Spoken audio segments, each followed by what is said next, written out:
आइए biology class में मानव में पाचन जो हमारा बिंदु चल रहा था उस पर पुनः चर्चा करते हैं। हमारा अंतिम बिंदु जो आपने पढ़ा था आपको याद होगा, यकृत की संरचना के बारे में हमने पढ़ा था। हमारा जो अंतिम बिंदु था वो क्या था? यकृत की संरचना। ध्यान है आपको? यकृत की संरचना के बारे में हमने उसके डायग्राम के बारे में पढ़ा कि उसकी संरचना किस प्रकार की पाई जाती है, कौन कौन से अंग उसके अंदर पाए जाते हैं, उनका अब हम उनके कार्यों के बारे में अध्ययन करेंगे। हमारा जो अगला बिंदु आएगा वो आने वाला है यकृत के कार्य। संरचना के बारे में हमने पढ़ लिया, उसके डायग्राम के बारे में या चित्र के बारे में हमने पढ़ लिया कि उसका चित्र किस प्रकार से बनाया जाता है, कौन सी संरचना कहाँ पाई जाती है, उन सब का अध्ययन हमने पिछली कक्षा में पढ़ लिया था। आज जो हम बात करने वाले हैं वो बात करने वाले हैं यकृत के कार्यों के बारे में। आइए तो हम यकृत के कार्यों के बारे में बात करते हैं। तो इसमें सबसे पहला जो बिंदु है वो लिखिए आप, यकृत पित्त स्रावित करता है।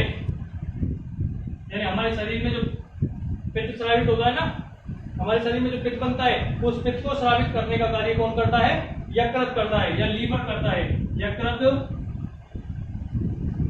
हमारे शरीर में पित्त स्रावित करता है।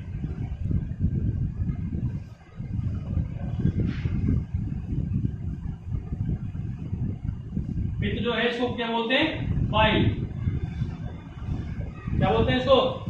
बाइल बोलते हैं। पित्त एक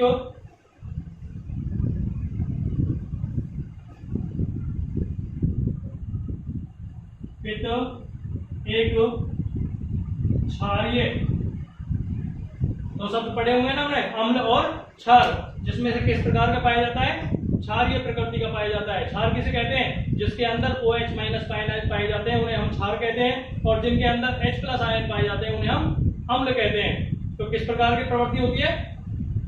पित्त एक क्षारीय तरल होता है।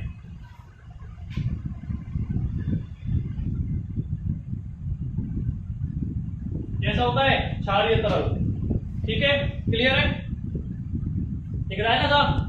यकृत हमारे शरीर में पित्त स्रावित करता है।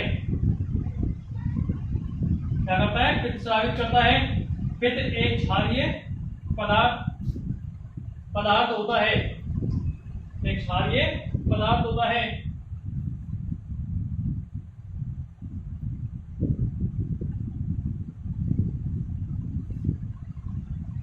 इस तरल में, इसी लाइन के आगे, इस तरल में पित्त लवण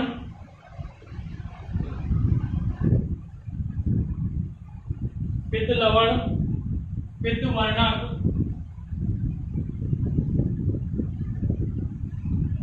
पित्त वर्णक आदि पदार्थ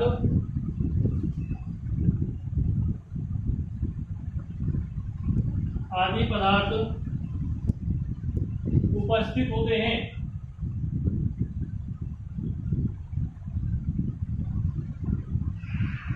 ठीक है, आगे लिखिए।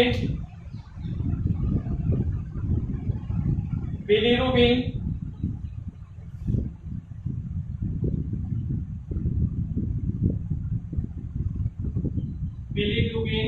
एवं बिलीवर्डिन मुख्य पित्त वर्णक है। मुख्य पित्त वर्णक है।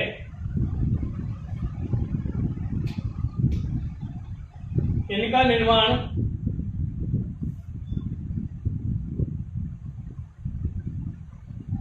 इनका निर्माण किनका, बिलिरुबिन और बिलिवर्डिन का, इनका निर्माण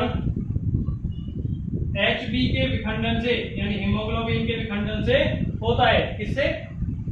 हीमोग्लोबिन से। Hb के विखंडन से होता है। क्लियर? कोई डाउट नहीं होना चाहिए। देख लीजिए आप इसी तरह से दिख रहा होगा आपको साहब। इस तरल में पित्त लवण, पित्त वर्णक आदि पदार्थ उपस्थित होते हैं। बिलिरुबिन एवं बिलिवर्डिन मुख्य पित्त वर्णक है। इनका निर्माण हीमोग्लोबिन के विखंडन से होता है।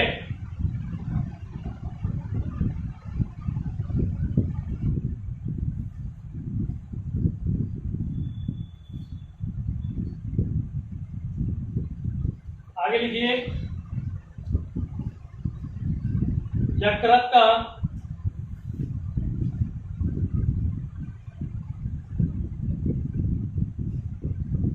उपापचय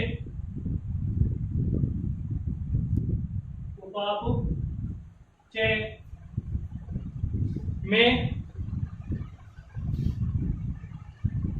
महत्वपूर्ण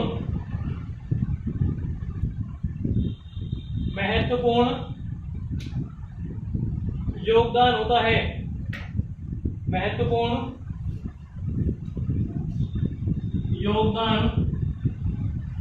होता है किसका? यकृत का। किसका? यकृत का। किसमें? उपापचय में। किसमें?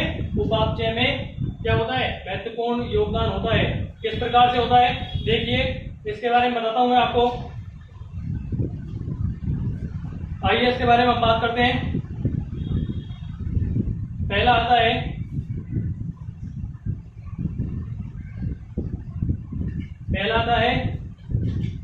ग्लाइकोजेनेसिस।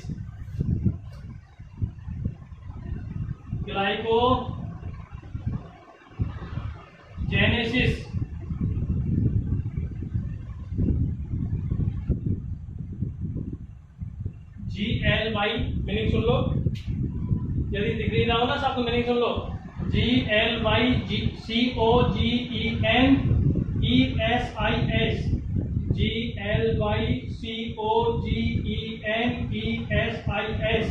ग्लाइकोजेनेसिस।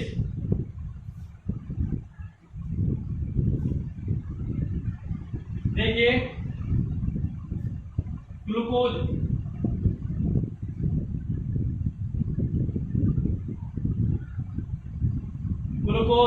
से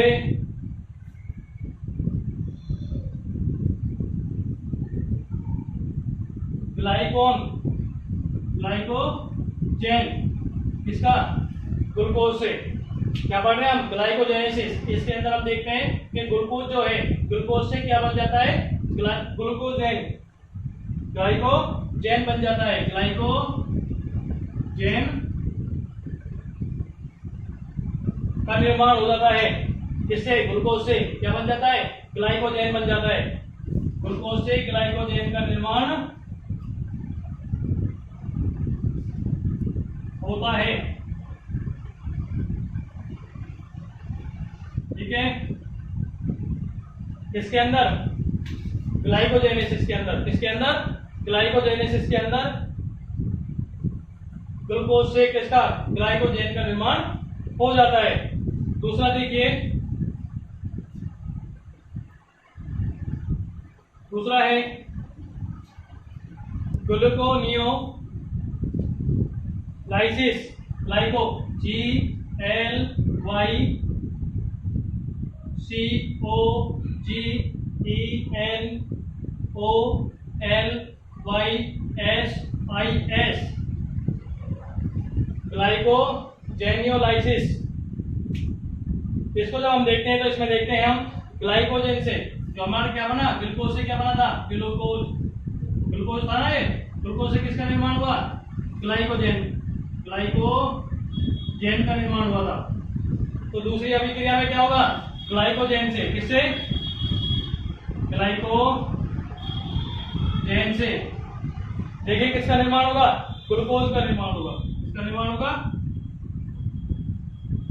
ग्लूकोज का निर्माण होता है। किससे होता है? देखिए, ग्लाइकोजेनियोलाइसिस से।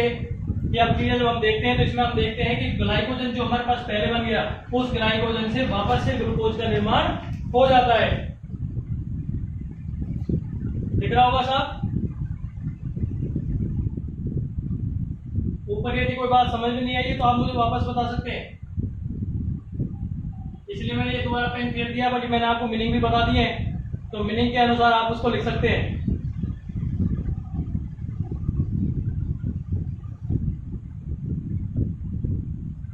अब अगला देखिए, तीसरा,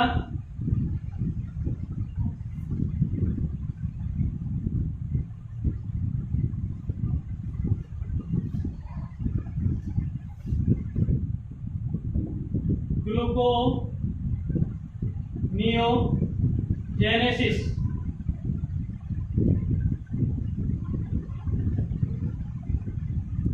ग्लूकोनियोजेनेसिस देखिए, इसमें वसीय अम्ल,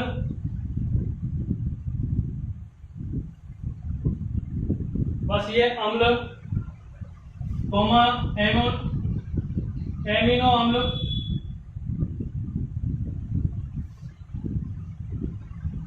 वसीय अम्ल, एमिनो अम्ल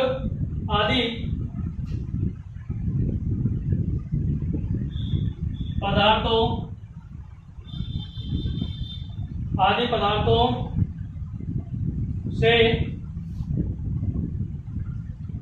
ग्लूकोज का निर्माण होता है।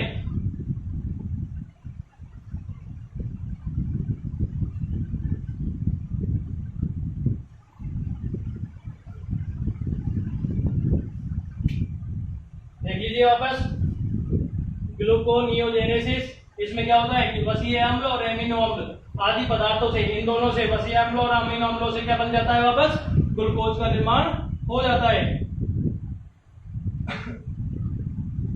दूसरे में देखिए आप, वही ग्लूकोनियोजेनेसिस है, ग्लूकोनियोजेनेसिस लिखिए। इसमें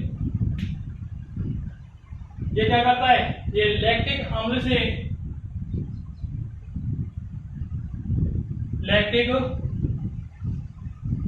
से किसका निर्माण करता है? लैक्टिक अम्ल से ग्लाइकोजेन, जो शुरू में बना था ना हमारा,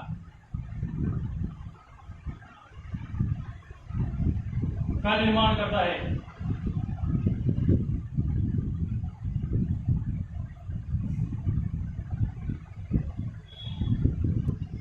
ठीक है, अब तो स्पष्ट दिख रहा होगा आपको। ग्लूकोनियोजेनेसिस कौन से नंबर का है? 4th नंबर का पॉइंट है।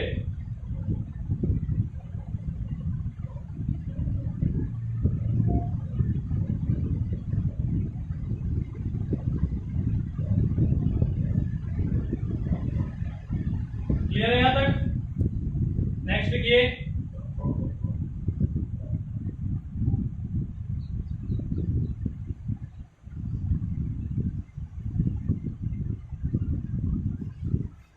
यकृत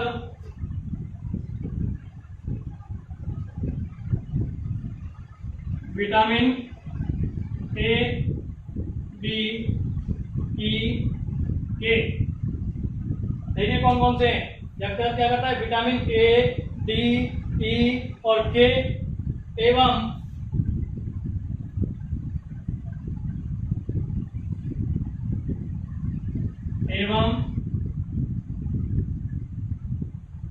विटामिन B12, विटामिन B12 का संचय करने का कार्य करता है।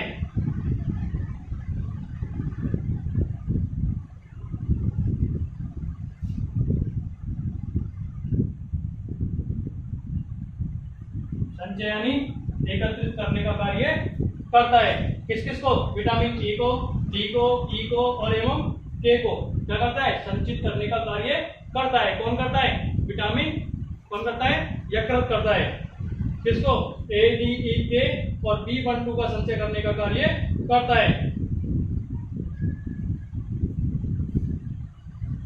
नेक्स्ट लिखिए, नंबर आप डालने हैं जो भी चल रहा है।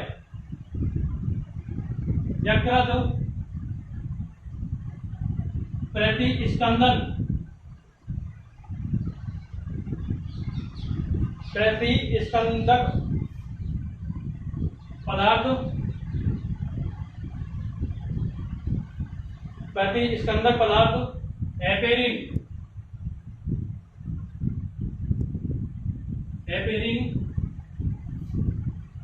का संश्लेषण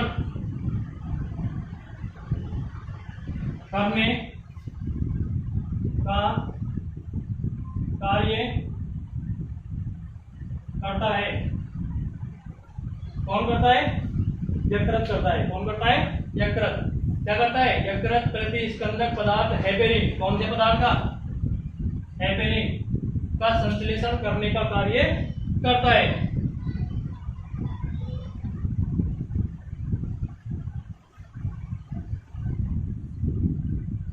ठीक है, नेक्स्ट लिखिए, नंबर डालते चलना, और नंबर यदि आप भी भूल गए हो तो स्टार लगा देना। नेक्स्ट लिखिए, यकृत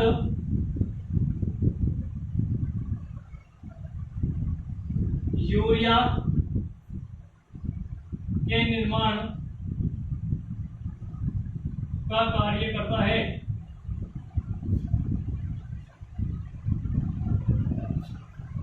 कौन करता है, यकृत करता है। क्या करता है, यूरिया का निर्माण करता है। क्या करता है, यूरिया का निर्माण। कौन करता है, यकृत। कौन करता है, यकृत।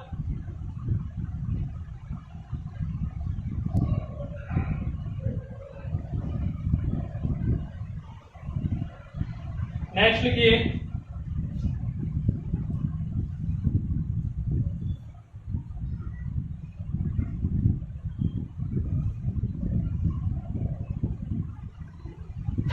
नेक्स्ट लिखिए, प्रोथ्रोम्बिन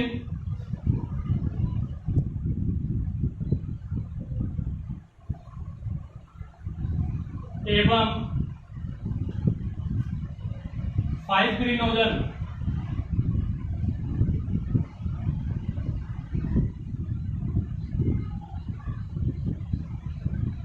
आदि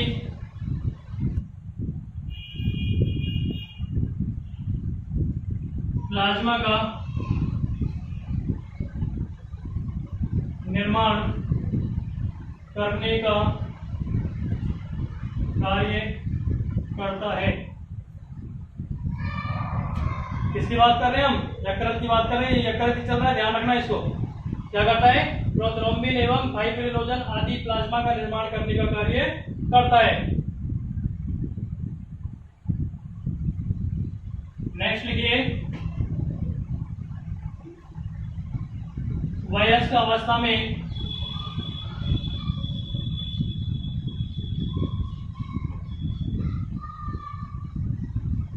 कुप्फर कोशिकाएं,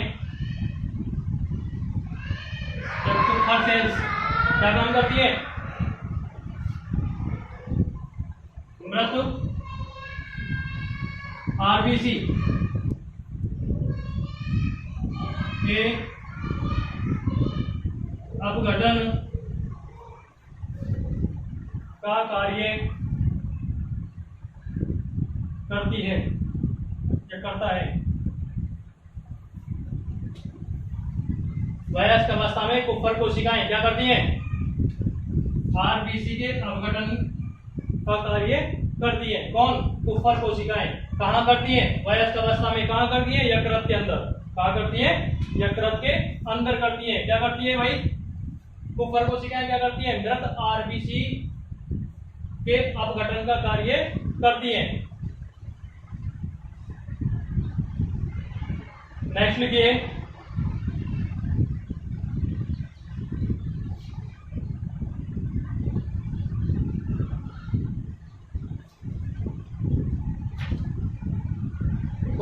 कोशिकाओं के बारे में आपने चित्र में देख लिया होगा। आप ध्यान करने की कोशिश करना कि चित्र में हमने बनाया था, थोड़ा सा बता रहा हूँ आपको शॉर्ट में। बिल्कुल इस तरह का हमने चित्र बनाया था।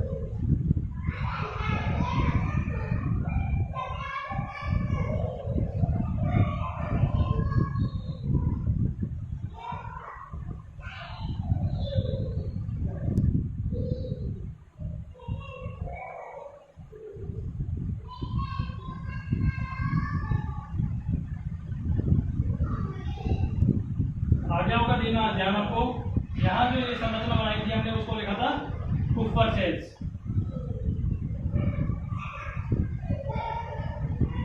लिखा था ना, ये बनाना होता आपने बना लिया पहले। केवल आपको स्थिति बता रहा हूँ कुपर सेल्स की, जो आपको ध्यान में आ जाए कि हाँ हमने ये बना लिया था। क्लियर है? हमारा जो बिंदु चल रहा था वो चल रहा था कौन सा? यकृत के कार्य। हमारा जो लास्ट बिंदु था वो था वयस्क अवस्था में कुपर कोशिकाएं मृत आरबीसी के अपघटन का कार्य करती है। अब हमारा आज जो है यकृत जो है वो संपूर्ण हो चुका है। यकृत की संरचना के बारे में हमने पढ़ लिया, यकृत के कार्यों के बारे में हमने पढ़ लिया कि हमारे शरीर के अंदर यकृत जो है वो किस प्रकार से स्थिति में पाया जाता है, कहाँ पाया जाता है और शरीर के अंदर उसके कार्य क्या है, इसके बारे में हमने पढ़ लिया है। आज हमारा यकृत पूर्ण हो चुका है। पिछली वीडियो को देखने के लिए, उसकी संरचना को देखने के लिए आप हमारी पिछली वीडियो देखें और यकृत के कार्य देखने के लिए आप हमारी आज की वीडियो देखें। छात्रों, मेरा आपसे निवेदन है, प्रत्येक वीडियो को देखने के बाद किसी भी प्रकार की यदि कोई कमी दिखे, बार बार रिपीट करना पड़ता है हमको, क्योंकि आप किसी प्रकार की कोई प्रतिक्रिया नहीं दे पा रहे हैं, या तो आपको सब चीज समझ में आ रही है या फिर आप उनको देख नहीं रहे हैं। यदि आपको समझ में आ रही है तो बहुत अच्छी बात है, लेकिन फिर भी किसी प्रकार की कोई त्रुटि आपको दिखाई देती है तो आप हमें अवगत कराएं, कमेंट बॉक्स में बोलें, हमसे सीधे संपर्क करें। जैसा आपको उचित लगे उस प्रकार से आप उसको संशोधन करवा सकते हैं। इसलिए आप हमारी प्रत्येक वीडियो को देखते रहें। वीडियो को देखने के बाद सब्सक्राइब करना और बेल आइकन को दबाना बिल्कुल ना भूलें, जिससे प्रत्येक वीडियो आपके पास समय समय पर उपलब्ध होती रहे। नमस्कार।